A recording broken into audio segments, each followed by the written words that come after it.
To address the error code F26 on a Maytag machine, it is essential to understand what this code signifies. The error code F26 indicates an issue with the door switch.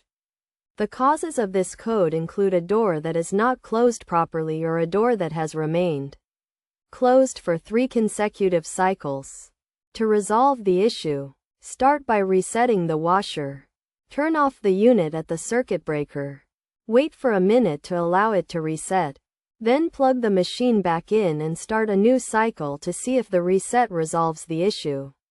If the problem persists, inspect the door switch by pushing the door back until a clicking sound is heard. If the machine has been running for more than 3 cycles without the door being opened, try opening and closing it.